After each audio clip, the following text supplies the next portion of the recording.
All right, so is the volume okay for everybody?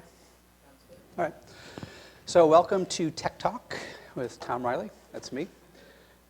This is my main contact information, thomrileyyr@gmail.com. So if you want to get up with me after this, this is the email address to use. You're also going to find out, for those that stick around through the first hour, hint, hint, nudge, nudge, that this will be available online. So the PowerPoint I'm going through will be available as well as the video. But in order to get it, you're going to have to email me and request it, and then I'll share it with you. So basically what we're going to do for this first hour-ish, and this is all experimental. I have like 80 slides, so we'll see how far we get through the first hour and then the second hour. So first hour is meant to be about basics. Basics to me may be either advanced or basic to you. So hopefully there'll be a little give and take on that. And then we'll get into segment 2 after a break, which I'm labeling the dangers. And hopefully no one leaves here thinking that they've done bad things or they're stupid and all of that. Really my goal is to provide information and to make you aware about this thing called computing technology. And then, if you have the energy and you want to stick around, at 3 o'clock we can get into specific things. So I didn't put in this, how to do this and how to do that, because simply there's too much material to cover just with the basics and the things that I want to share with you. So for the more nitty-gritty stuff, I'm going to reserve that to 3 o'clock, and we can get into whatever topics you want to talk about. All right? So with that said, I want to give my disclaimer. The following are my views and perspectives. They should not be taken as the only source of truth, but rather as knowledge and practical wisdom gained from over 38 years of experience with developing, using, and mentoring others regarding computing technology. So as far as my street credentials go, I literally began at the age of 14, which would be 38 years ago, so do the math. And I started on a computing device called the Commodore C64. Basically, it was a computer and a keyboard, and everything else had to be plugged in. So I literally used my parents' TV as my monitor.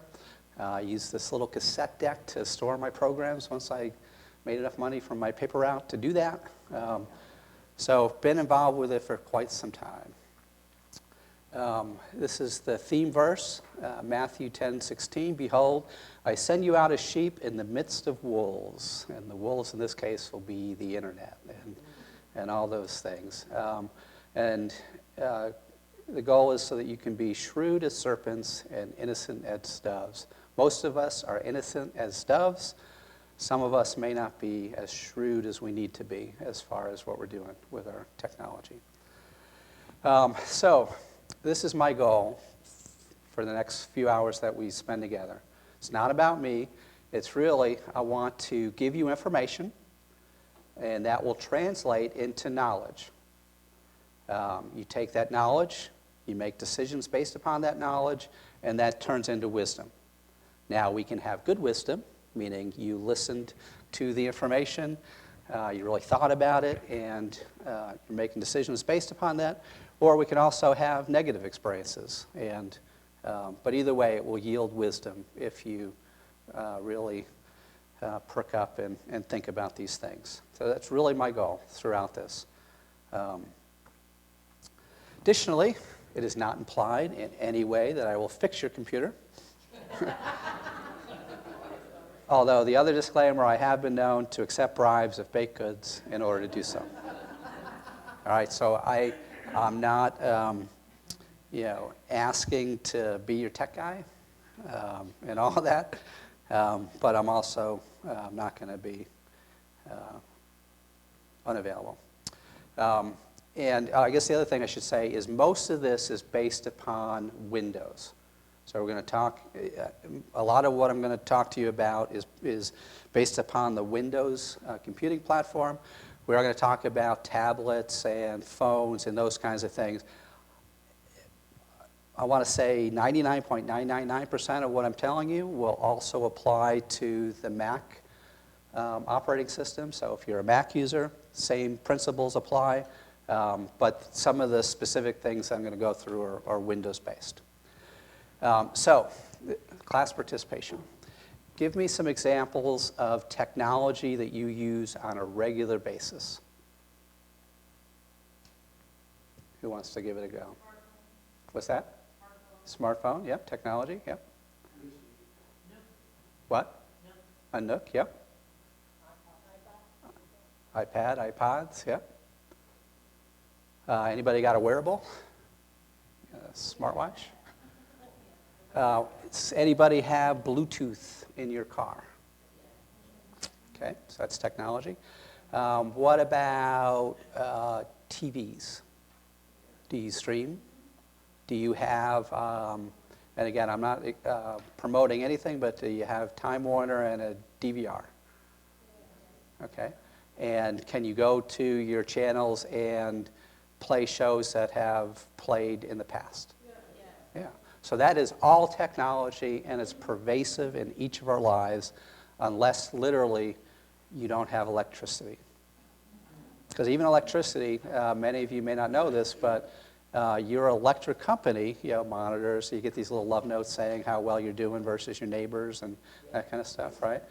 And, does your meter person come to your house anymore? Most is just driving by and collecting the information. Technology is all over the place. So, this is a famous law. It's called Moore's Law, and I gave you the URL. Moore's Law is a computing term which originated around 1970. And the simplified version of this law states that processor speeds or overall processing power for computers will double every 2 years. This was stated in 1970, and it was a law, so it was proven in 1970. So let's think about that. So are these things really true? In the 1980s, for those that were using technology back then, business computers generally had Lotus 1-2-3 and WordPerfect. Did you have a color monitor? Nope. And you use WordPerfect and Lotus at the same time? Generally no, because you're using floppy disks, right? And you're swapping these around. You were the big kahuna if you had a hard drive of 20 megabytes back in the day. What about your personal phone? Wired and generally limited to 1 or 2 lines. Think about the phone when you used it in the early 80s. Television, over-the-air signal, limitable channels, but we did have remotes, right? In my family, my dad's children were his remote. Tom, go change the channel. So back in the 80s, so your car won't start, what do? You ask a mechanic friend for some tips before having to bring it to the shop. Hopefully you can diagnose on your own and fix it because it's something simple, right? And a mobile phone, rare and expensive. This is from Wikipedia. The first analog cellular system widely deployed in North America was the Advanced Mobile Phone System, and it was commercially introduced in the Americas October 13, 1983. These are truths from the 1980s, yep. So fast forward to 2016, Wi-Fi enabled laptops with access to email, Microsoft Office, the internet, a corporate phone, the corporate intranet, online forums, online benefits, everything is online, and you just Google it. That's the norm today, or you Bing it, or you use some other search engine. As far as phones go, business numbers automatically forward to your smartphone, voicemail automatically attaches to your email, internet and video calling, Skype, FaceTime are more the norm now. Smart TVs, they use the internet to stream. 200 plus channels are the norm, Netflix, Hulu, Amazon, Apple TV. It's all now the rage as far as technology goes. Back in the day, you used to have to flip the channels. So your car won't start, what do? Well, what I do is I plug in a code reader, and then once I get the code, I check YouTube, and generally there's a how-to guide on how to fix it.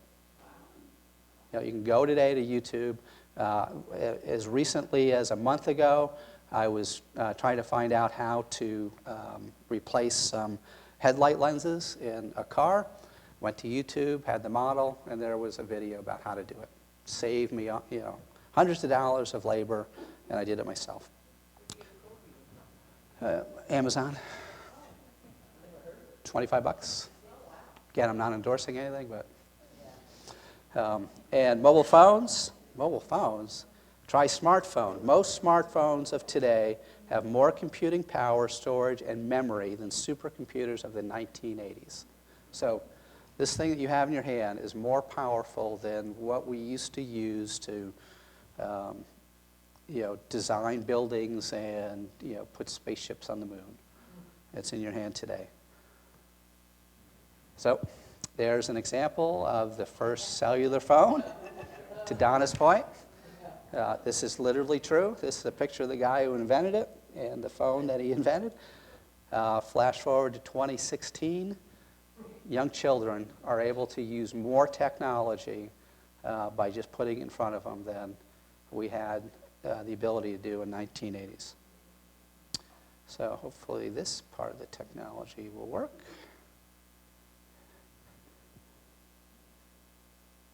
Maybe not.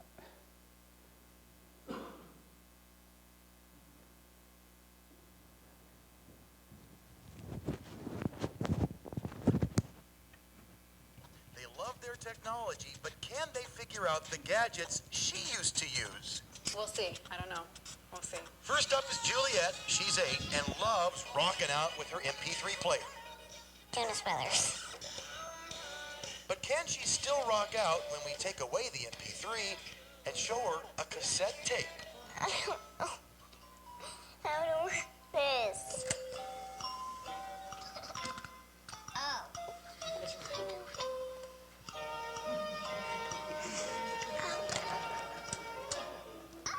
After some coaching and some prying, success! Yes! Don't stop believing. Next up is Ashley. She's 17 and she knows her way around a laptop. I go to my email and look at gossip websites. But hey, Ashley, say hello to the Commodore. Oh. This is what I used. I think you could, type things. Load a program.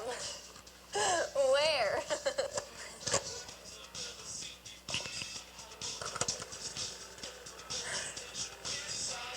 Now what?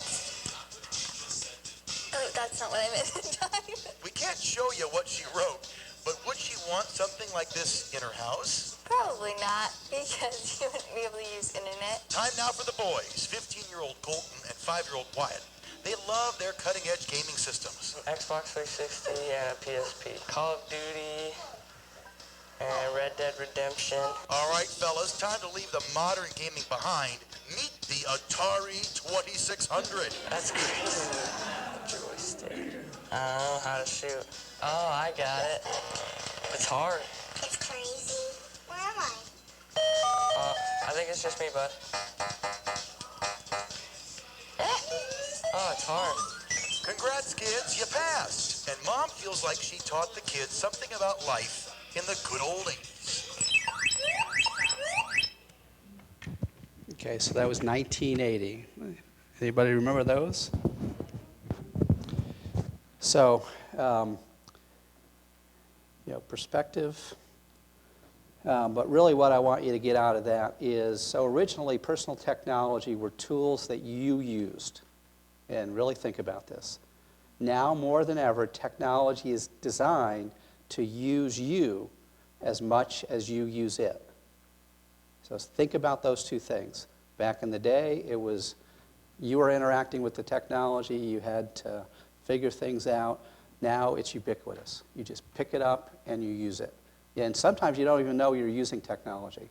So how many times do you think about when you turn on your TV, you're cycling through channels and streaming this, that, and the other thing, that you're actually giving something away by doing that. So let's talk about personal technology.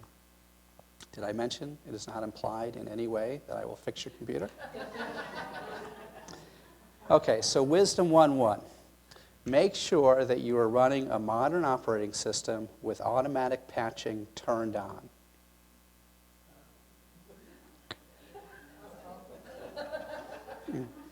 And this is the section where I'm not implying in any way, shape, or form that anyone is doing bad, but these are literally basic things that a lot of folks don't take seriously. So again, make sure you are running a modern operating system with automatic patching turned on.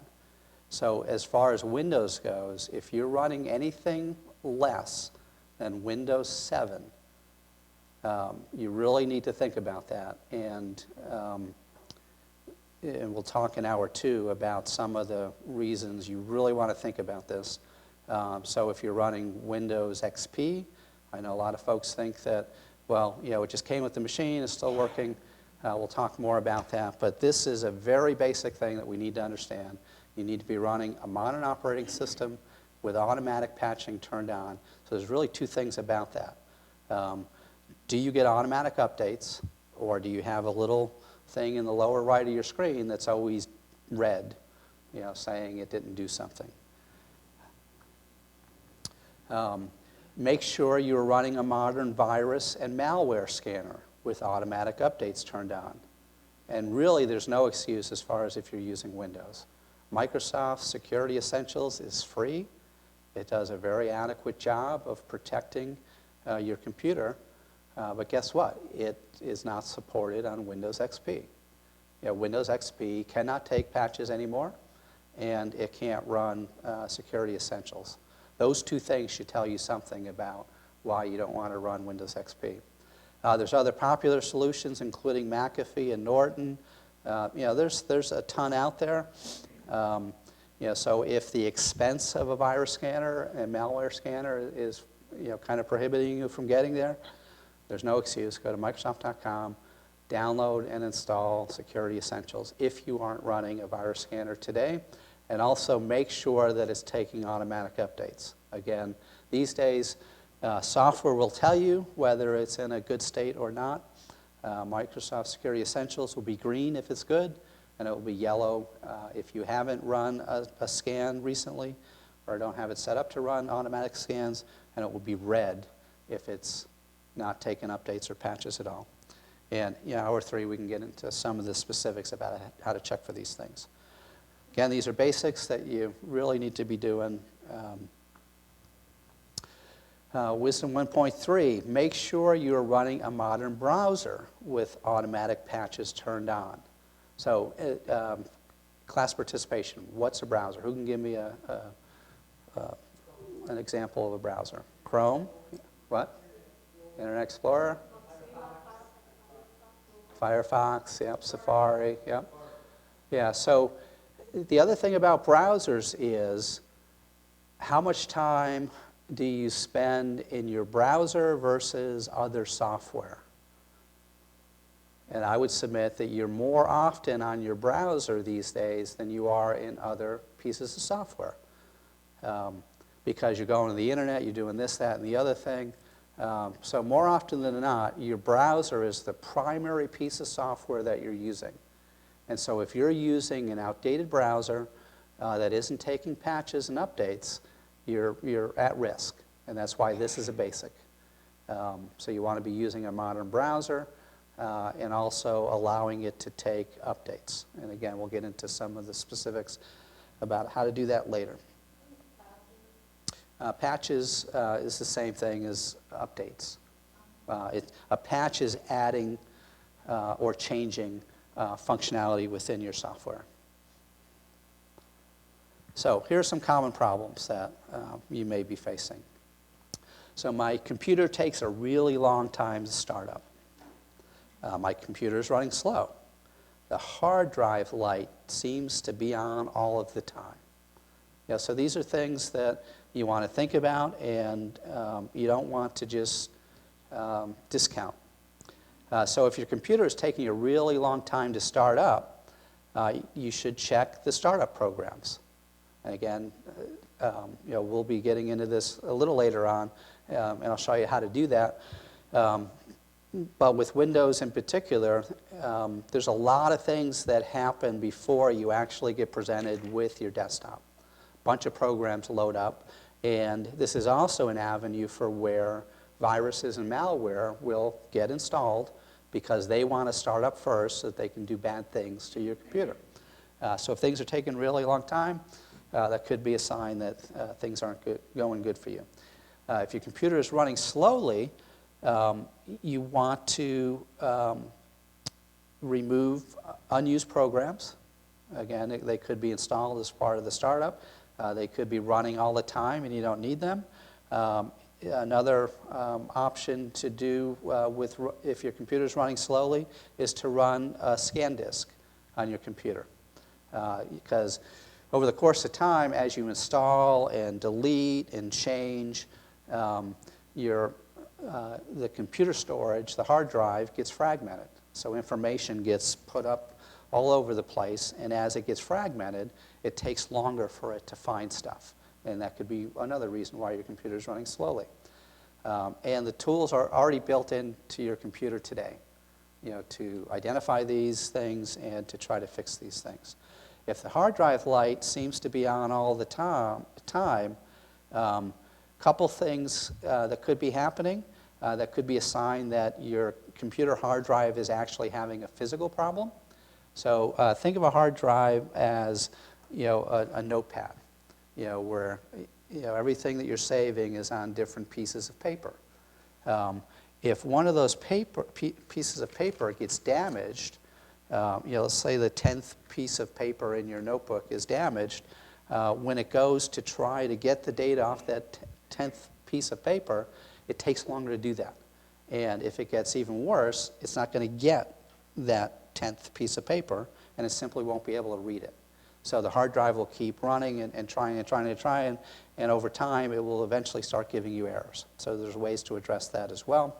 The real bad part of that is if your hard drive is running all the time, there could be stuff running that you really don't want running on your computer. So again, this is a basic thing to look for. You may not have thought about it. You may thought, well, it's just the way the computer works. Well, I can assure you that a hard drive light should not be on all the time. That's not normal behavior. On most computers, you'll have it right in the front. I'm going to disconnect. But mine's right down here. Some of them have them up here. There's a bunch of lights.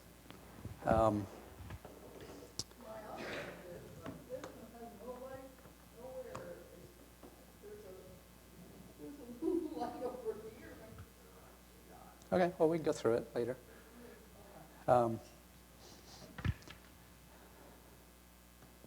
Other things that are common that people don't really think about or ignore. So your virus scanner is disabled, or it is showing as a red icon or not showing at all. So my advice with that is this is not good news. Red is bad as far as computing technology goes. So the things to check there are, again, is it taking updates? And I'll show you how to check that a little later. And generally, at least on a Windows machine, if things are red, you can simply double-click on it, and it will give you information about what to do. My virus scanner won't take updates, so this is even worse, because one of the classic ways that computer malware attacks your machine is it goes after the virus scanner. It disables the virus scanner. And it's even worse when it can not only disable your scanner, but it can replace your scanner so that it becomes the virus scanner. So if you're running McAfee or Norton or Security Essentials and you're not able to do a scan, you really need to take a pause because that's a big problem.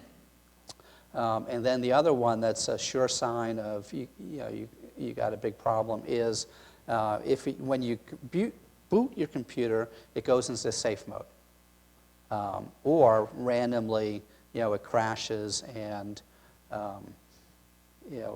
when you reboot it, it goes into safe mode and prompts you for that. So these are all signs that you could have some very big problems going on. And this is in the basics section, and minimally you can't ignore these things. This is not normal computing behavior, and that should perk you up to, should I be really using this thing in this state? Okay, so I can't start Internet Explorer or Chrome. It crashes whenever I try to use it. So that could be just a bad installation, but it could also mean that Internet Explorer is now integrated. It's a core piece of software within Windows today. So viruses will go after Internet Explorer and hijack it so that it can do nefarious things to your computer. So it's a common ploy for viruses to basically attach itself to Internet Explorer, and part of the behavior of that, when it's done a lot of damage, is it suddenly stops working. You can't update it, and the really bad news is because it's integrated within Windows, you can't uninstall it. So it becomes very difficult to fix because it's essential to the operation of Windows. So one of the very basic things to do is today, leaving here, if Internet Explorer is your only browser on your computer, download and install either Chrome, that would be my recommendation, or another browser, so that at least you have another way to get to the Internet so that you can get the ability to get another virus scanner, do some checking, those types of things. Because if Internet Explorer gets damaged and it's the only browser you have installed, you may not be able to install any other software and any other browsers. And what that means is do a system restore because it's like the heart of Windows these days. Another basic thing that may be happening to you is whenever I go to a website, I am asked to run a virus scan or some other activity. This is probably malware. So there's really kind of two classifications. 10 years ago, it was more about viruses. Idiots would write these programs that their sole purpose was to really annoy you and make your life terrible. And so viruses are generally designed to do damage. Malware, on the other hand, is designed to get stuff from you. So, for instance, in this example, if you go to a website, or the very first thing that happens when you bring up Internet Explorer or Chrome or other browsers, you're given this message that's flashing that says, run this virus scan or do this thing. And it's not something that you purposely set up to do. It's probably malware. And so the intent is that it gets you to do something. One of the common ones is run this virus scan. You click on a link, and they want you to buy a virus scanner. And again, you didn't ask to do this. You didn't go out and install something. So that should tell you that this is not a good thing, because it's luring you into getting your money, and frankly, probably more important, it's trying to get your information. So if you're getting this, we'll dig into it, but this is a very common occurrence on folks' machines today. So let's talk about safety basics. And again, I'm going to say this a lot, but these are very basic things that you need to be doing. Okay, so you set up a startup password, and don't write it on your keyboard. Set your screen to lock after a certain number of minutes of inactivity and require a password to unlock it. And yes, this is a basic for your home computer, your home laptop, even if it doesn't leave the confines of your home. And here's why. Nowadays, our home computer is also morphing into our laptop and our phones. So my perspective is, if I'm not understanding the importance of doing this on my home computer, I've now developed this habit and this naivete of, well, I don't need a password, it's my computer. And then what I find is it translates into, well, this is my tablet. So I'm not going to put a password on my tablet, but your tablet is probably leaving your home. And your phone certainly is leaving your home. I mean, why have a mobile phone if you're not mobile, right? So, the advice I'm giving here is work the basics. It shouldn't be a hassle to set up a password, because it will start training you, frankly, to do this beyond just your home computer. Because the idea of a home computer is really, last century as far as technology, because you're carrying around technology today that needs to also have these basic things done. The other thing that I highly advise is to back up your files regularly. And there's a number of ways to do this that we'll get into. You can, if you have a writable CD drive, you can get rewritable CDs and back it up that way. Most computers today have rewritable DVD players to them. Mine is a mobile laptop, so I need to plug in, a DVD player in order to do this. So what I instead do is I use online services to do backup. And that's, online services include Dropbox. Microsoft has a technology called OneDrive. I like Google Drive as well. So my preferences are Google Drive or OneDrive. You get a certain amount of storage, for free. And if you exceed that, then you have to pay, depending on the level. It could be a couple dollars a month to $5 a month. But the reason to start thinking about this is, if you're saving data, and probably more important to most of us is pictures. If your computer gets lost, stolen, or damaged, if you don't have a backup of that data, then it's gone. So these are very simple ways of protecting those treasures that you have.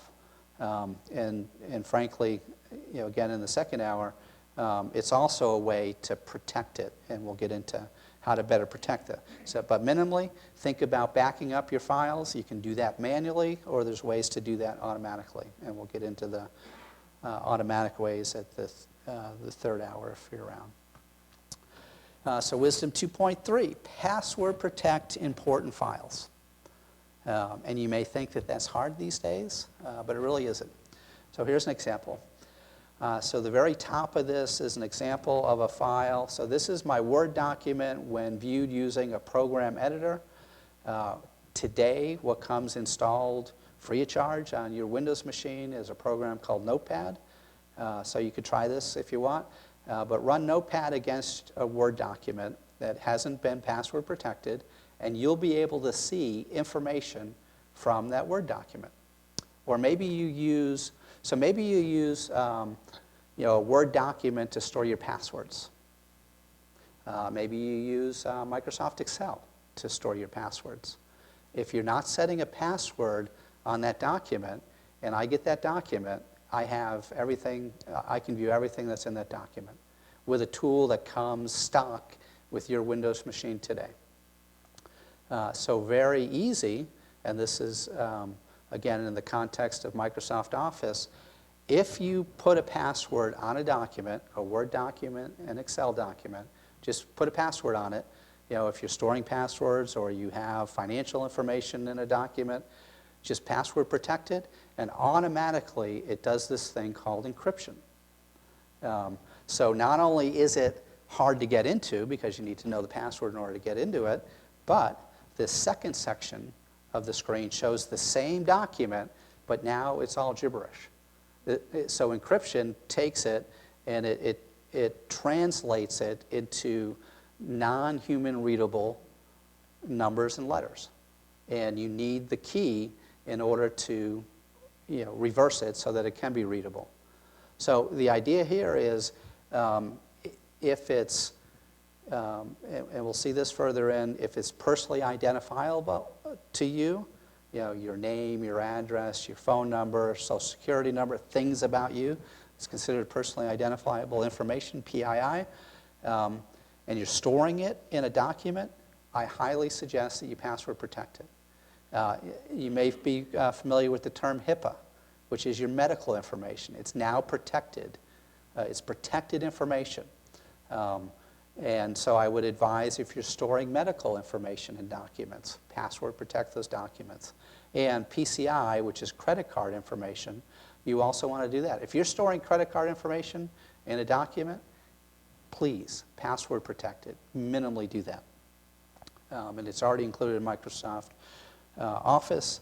I checked yesterday, and unfortunately, so it is available in Google Docs, but you got to kind of jump through hoops in order to do that. So it's much harder with that. I'm not sure about the Apple stuff, whether it's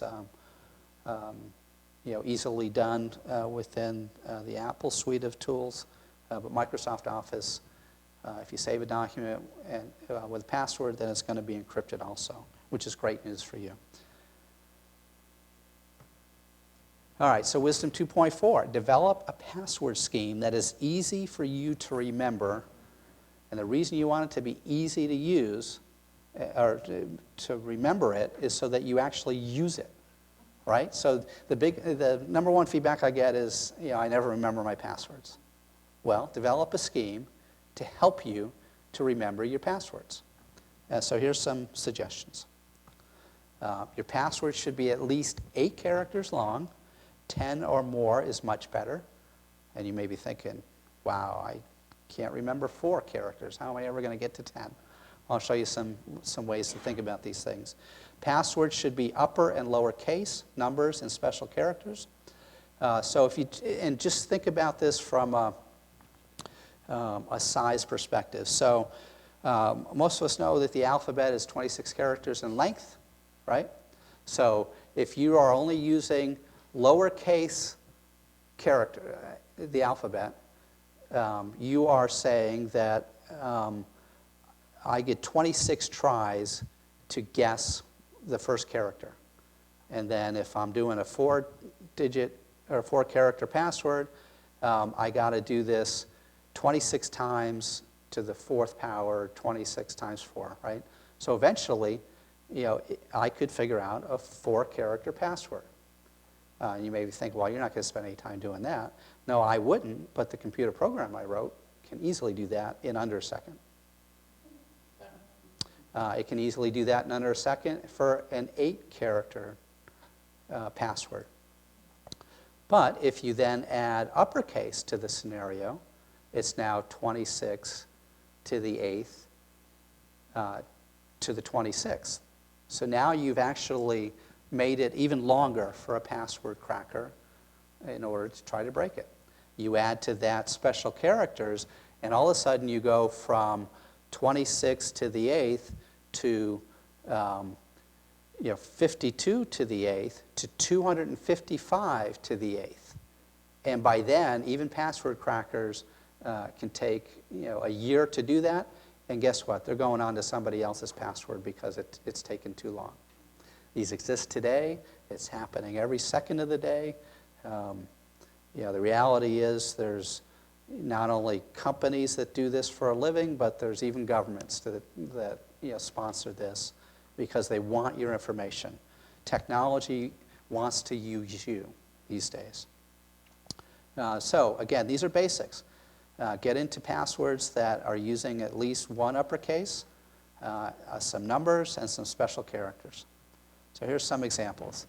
So good is on the left, and not so good is on the right. So here's an example of, on the right, you have my name, Tom. 4 characters, lowercase.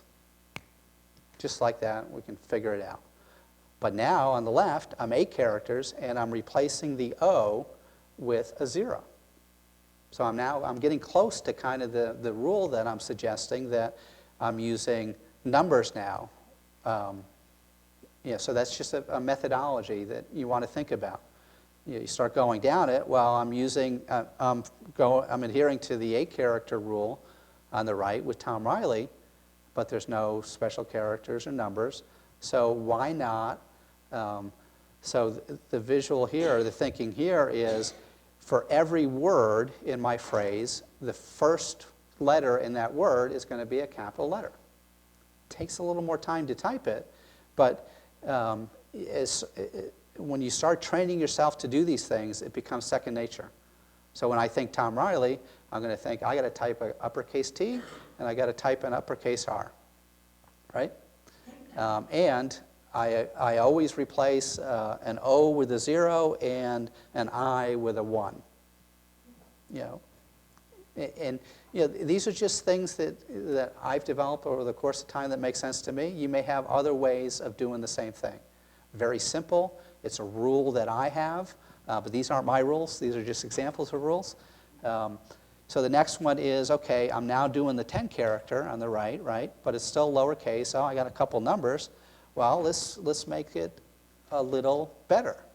So I'm doing every word in the phrase is uppercase, and now I'm adding a special character. So let's say I like the @ sign for some reason, or I like the exclamation, or a tilde, or an apostrophe, or whatever it is. Pick something, or even a couple characters that kind of are meaningful to you.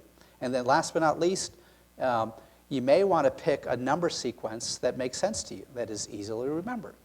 And 1963 is my birth year.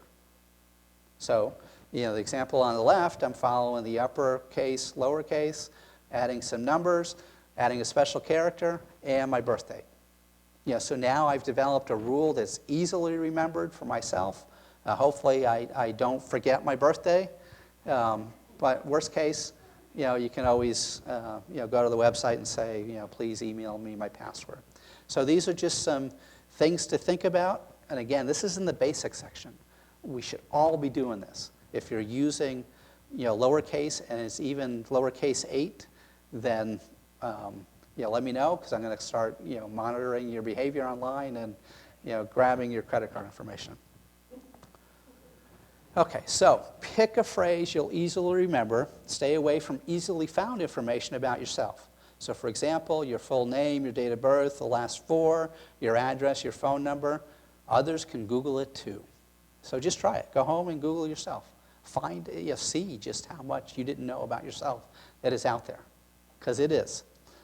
Use uppercase for the first letter of each part of the phrase. Again, this is just how I think about things. So I pick a phrase, and my rule is it's always uppercase, for the first. You may want the last letter in the phrase to always be uppercase. These are just suggestions. Start or end your phrase with a special character that you like, or a set of special characters that you like. And start or end your phrase with a set of numbers that is meaningful to you. And again, don't use your birthday, but there's other things that, perhaps an anniversary or whatever. Stuff that isn't easily known about you. Okay, so here's some examples. So this shows how you can kind of go through and develop your own password technique. Pick a phrase you'll easily remember. God is love. Kind of meaningful, right? And now let's go through the rules. I'm going to add uppercase to each of the phrases, and I'm squashing it together. And then I'm adding a special character that I like. Guess I didn't do that on that example. I'm putting numbers in for O's, and then I added a meaningful set of numbers to the end of this, as well as a special character. So I went from a phrase that I can easily remember, God is love, and at the very end, it's God is love, ampersand, 12/12/1985, which is my wedding anniversary. All meaningful things to me. If I didn't share this publicly, you would have no idea what this means. but it's easily remember, it's easy to remember as far as I'm concerned. So that's how I develop password strategies. You should really think about this. The other thing I suggest is that you have at least 3 sets, or 3 passwords. So the thinking here is, so for password group 1, what I do is, so that's my common password. It's on sites that I don't care about. So if I need to do, let's say you have to give a password, your email address and a password to use, a news website or something, Times Union, let's say, something like that. So I use basically my throwaway password for that. That's my first group. It's sites that I'm not really storing any information other than my email address, so if it gets hacked or stolen, doesn't matter. So I might have 100, 200, 300 websites that I've put this particular password in place. It's a throwaway password because it has no information that I care about. And the thinking here is if I get a notice back from Time Union that the website's been compromised and they got my credentials, I'm not going to go to the other 300 websites and change that password because it's a throwaway password, because I haven't stored anything that matters. Password group 2 I use for websites where I do store personal information. So I might have my date of birth, or I may have some more personally identifiable information that I would care about if that site gets compromised. So that's the next level, and I make that password different from my throwaway password. Because if and when that website notifies me that someone's stolen my information, I'm keeping track of this, and I then go and change my password on those sites. So going from 300 to possibly 50. And then the third one is where I'm storing financial information. So bank account, routing information, credit card information. So an example for me would be for Amazon. I use Amazon a lot to buy stuff. It's just super convenient. So it has financial information. It has a credit card of mine within my account. If Amazon notifies me, then I'm going to go to the 10 websites that I've stored a credit card on and change that because it's been compromised. So for me, I have at least 3 sets of passwords based upon that criteria. You might want to have more, might want less, but minimally think about having a password strategy and perhaps your throwaway password and some more. For me, the throwaway password is easy to type, still follows the rules that I talked to you about, and then password group 2 and 3, much longer, much harder, takes a little more time. But the other thing about the password grouping is it takes a little more time, therefore I'm a little more diligent in what I'm doing on those websites. So if I'm typing in a longer password, mentally what that's saying to me is this is an important website. I don't want to be haphazard with what I'm doing on that website because I'm giving very important information away to that website. Okay, so you're probably thinking, well, there's no way I can remember all these things, even though we talked about some schemes. The thing that again, this is a basic thing for me, I have a password wallet. I was talking to some folks literally a few minutes before this, where they do the classic thing is, I'm writing all my passwords on a piece of paper, storing it, I have it with me. Well, so what if that gets lost? What if your wallet gets lost, your purse gets lost? Now all your passwords are lost. So what I do is I have a password wallet where I literally, as soon as I enter a password in that second or that third tier of passwords, websites for me, I go to my password wallet and I store the name of the website or where I'm going, and then I also store the information that I provided to that website in the wallet. That way I have it, so if Amazon ever informs me that their website has been compromised and my information has been compromised, I can go to my wallet and I can see all the other places that I've used that password, and I now have a reference to go and make those changes. Also, it's more secure. Password Wallet does the same thing as what I talked about with setting a password on a Word document or an Excel document.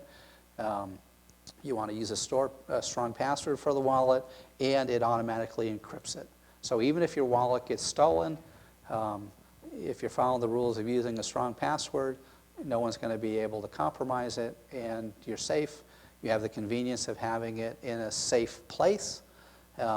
If you don't want to go down the road of doing a password wallet, then at least store your information in an electronic document, like an Excel spreadsheet or a Word document with a password, so that you can quickly access it in the event that your information is compromised.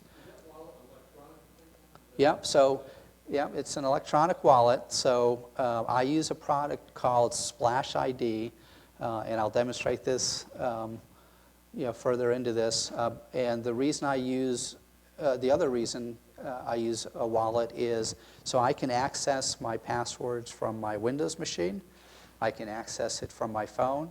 And that's why I picked Splash ID. There's others that do the same thing, which will run on your Windows machine. I use an Android phone. It will run on my Android phone. This is actually a tablet as well. So if I actually flip this, it becomes a tablet. So this could be an iPad. So Splash ID and other wallets will actually work across the platforms. And it also uses a cloud. So I could actually access all my passwords from a website as well. So I encourage you to do that, especially if you're just using a piece of paper. Please, oh please, oh please, don't do a piece of paper. Because the other thing you'll probably do is you won't put it on the piece of paper because you don't think it's important, or you lose the piece of paper, and now what do I do? Well, I'm going to make up a new password. Now there's these other passwords out there that you forget about, and if and when your information gets stolen, you're going to be in a state because you're not going to know what to do. Okay, so Wisdom 3.0, using the internet safely. Oh boy, oh boy, oh boy. Okay, so I encourage you that you do not install plugins. So what's a plugin? So think of your browser, and you may have installed a nice weather app. It sits on top of your browser, or you might be doing free coupons. So you're alerted to these coupon deals, or you may have a plugin for travel, or you always want to know what's going on in Jamaica because you love the weather there, and you just want to be annoyed that it's so cold here and it's 90 degrees in Jamaica. So those are plugins. There's software that you allow to get installed in your browser that gives you information. Windows itself, Windows 8 and Windows 10, also have this idea of a plugin where they have these tiles that will rotate and give you the latest news, the ball scores, all these things. Well, these are pieces of software that are running all the time. They're going out the internet and giving information. The reason I'm recommending not to install plugins is, again, well, the basic thing is you're training yourself that these things are okay. And so you do the weather. Weather's probably okay because you're going to weather.com or WeatherBug or one of those that is a real site. So you do that, and now you have this running. But then the next one you get is for free coupons. And maybe it is a good site and it's safe, right? And now you have these two things running in your browser. But then the third one is, you get lured into installing something that is, you want to be notified whenever a free trip comes up, or the lotto, or something else, right? So you're being trained to get sucked into the very thing that we want to stay away from, and that's being tricked and fooled. So at least from my perspective, plugins dumb us down. They get us used to thinking that we're using it when in fact it starts using us. So I encourage you not to do plugins simply because at some point it's the very thing that's going to install that you didn't mean to do, and it starts gathering your information and hijacking your computer. Wisdom 3.2, set up favorites instead of using links from emails and websites. Avoid adding every website. So if you adhere to this first basic rule of, so let's say you always go to AOL. AOL is your website, or MSN, or Amazon, whatever it is. Again, this is more about training and having control rather than being controlled. If you're always going there, put it in your favorites. Because the other thing that happens is, so you're used to typing or clicking on links that bring you to AOL or ads and those kinds of things.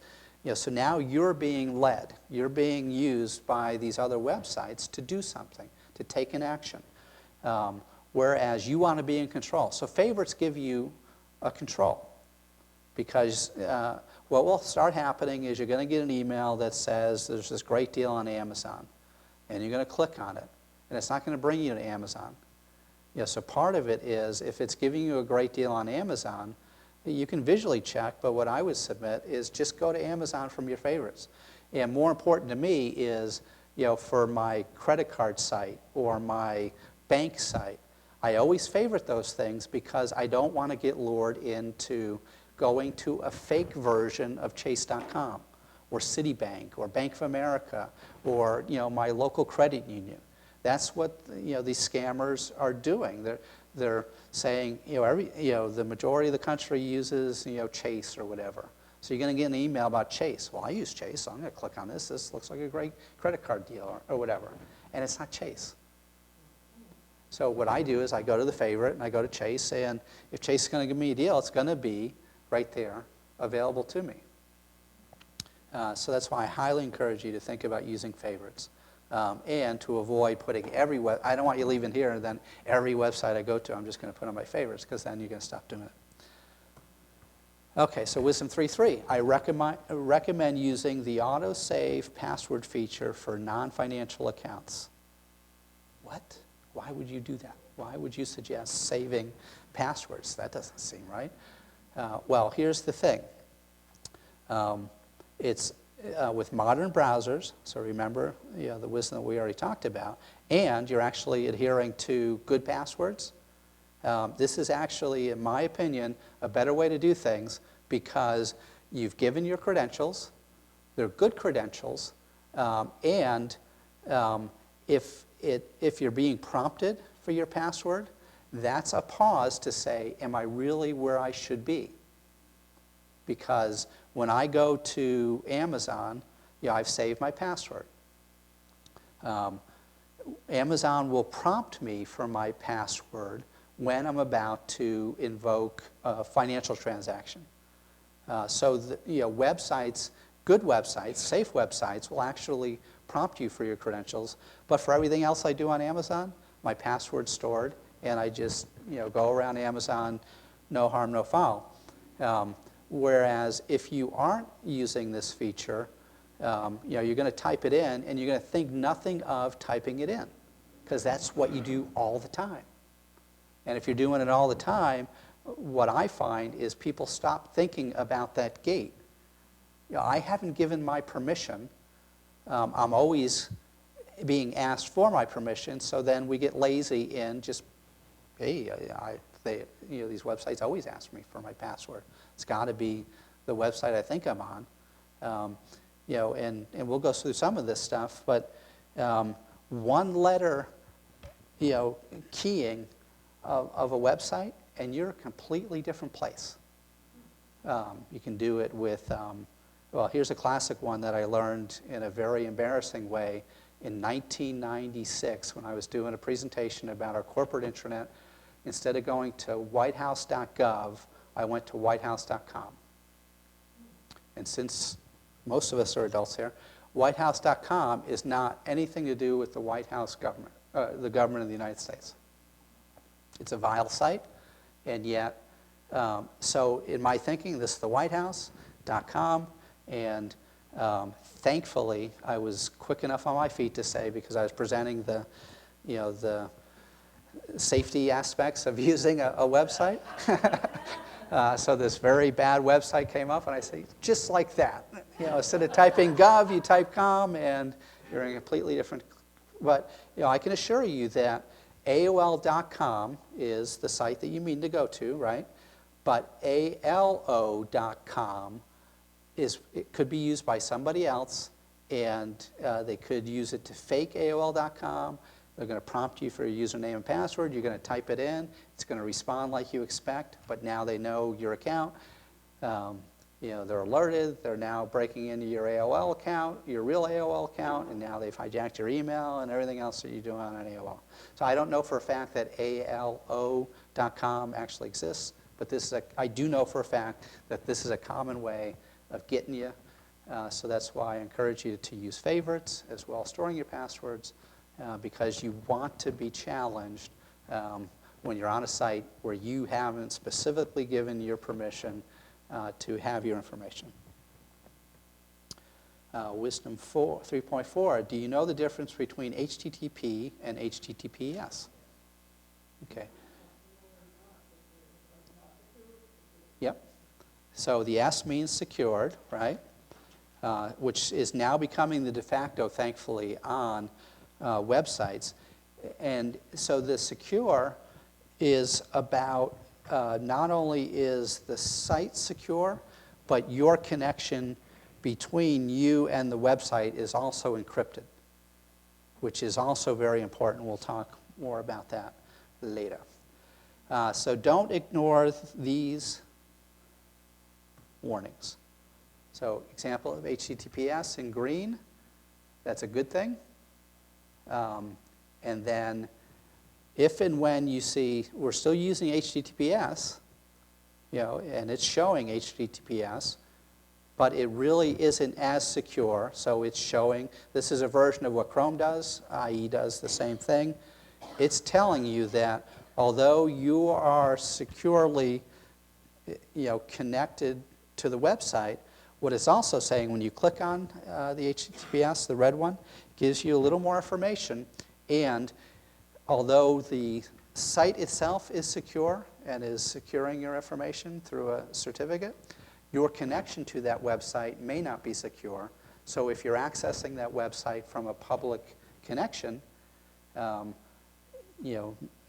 the hacker, could be looking on your connection, and everything you're typing, I'm capturing.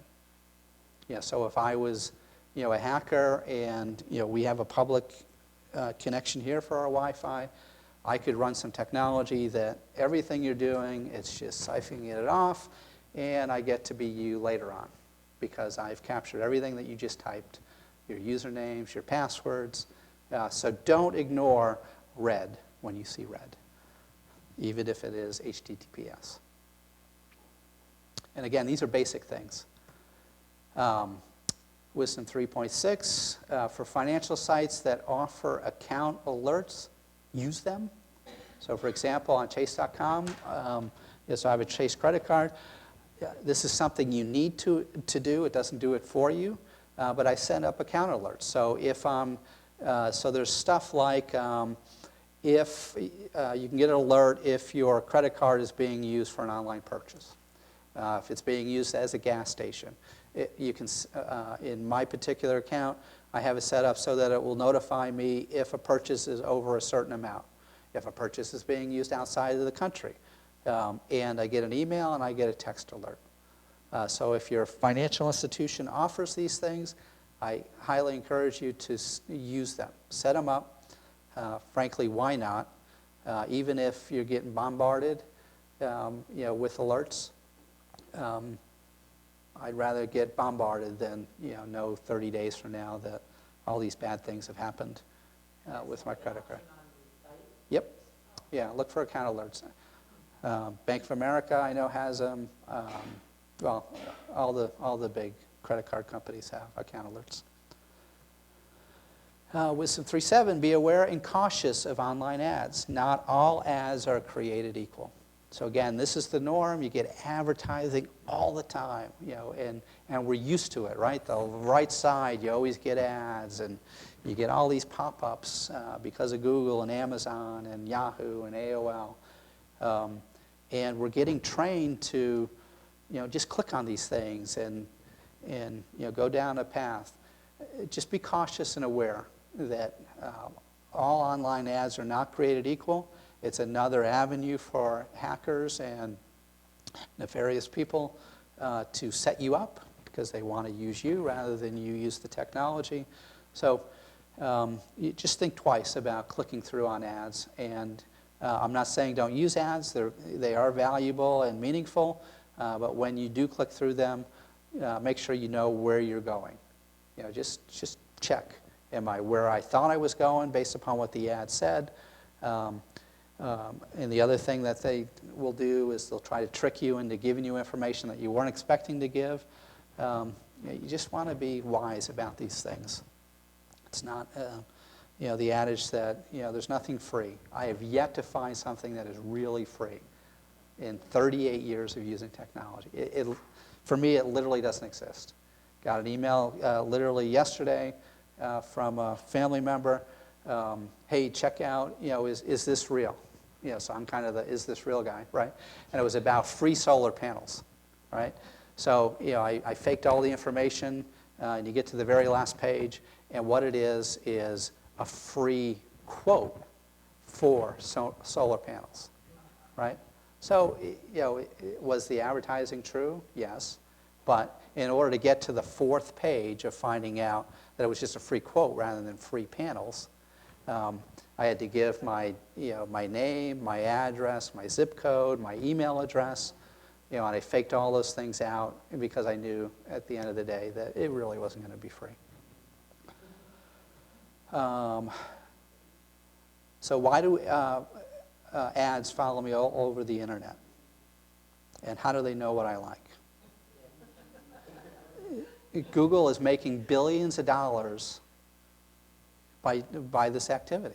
So as soon as you purchase something, it has stored that information, or if you looked at something, it has stored that information, and then as you go, other websites, those websites are also subscribing to Google Ads, and that's how they're doing it.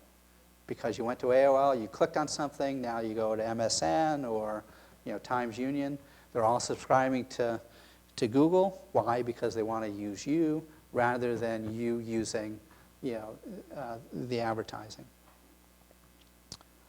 Email basics, I'm going to run through these.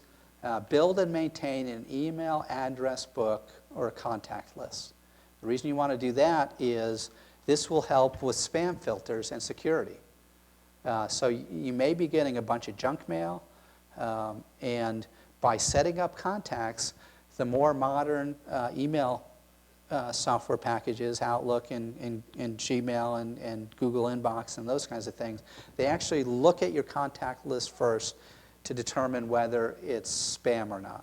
So it really just helps reduce spam, doesn't get it completely out of the way, but having an address book and a contact list, depending on the software you're using, just will help lessen the amount of spam that you get. And helps the spam filters be smarter about you really want this mail because it's coming from Tom. Now, the problem with that, though, is if I get my email account hijacked and suddenly get all this email about buying free property in Venezuela, it made it through the scanners, but it's a good thing to do. Take the time to develop and maintain an address book. Do not click on email links for financial, medical, and personal information sites. And and this is the reason I mentioned that before. So, because part of the trick is you're going to get this information about your credit card has been compromised. You're going to get this email, and click here in order to check whether you're vulnerable to that. Well, again, if you follow my previous advice, you've already favorited chase.com, you'll get that email and you'll go to chase.com and check. The information will be there. Chase isn't going to send you an email that they haven't communicated to you through your account. Financial institutions aren't going to do that. Medical practices aren't going to do that, hopefully. So the trick is, if you've already done the first part, where you know where you're going, I've given my approval because I've consciously put them in my favorites, just another gate, rather than being drawn into the trickery of going to sites that you didn't mean to. It's going to look real. It's going to prompt you with the home page, and everything's going to look right. But guaranteed, as soon as you put your account information in, there's no going back. They have it, and they're going to use it. And it's not people. It's not human beings. They're computer programs that are just waiting you to hit enter, and they're then going to your account, and they're going to change your password, and then you're going to have all kinds of fun, trying to. Then you got to talk to human beings through an automated phone system, and it's a big deal. Many modern email software have settings to not automatically download attachments. I suggest you use this feature because attachments is where, again, software can get loaded and installed. So you'll get an email from Chase. Please run this security attachment because your account has been compromised. Click, it runs, and now your whole machine is compromised. So don't turn off the automatic download. Again, so that you just can have a pause and you can take a second to, hey, is this one of the things Tom told me about? Oh, why, yes, it is. Because this really isn't from Chase. Chase doesn't have a website in China or from Russia or from wherever. It just gives you time to pause and to think and to consider these things. So using smart devices, tablets, phones, wearables, I strongly suggest, just like your home computer, we discussed this, get used to setting up pins and using pins. Frankly, it's a no-brainer.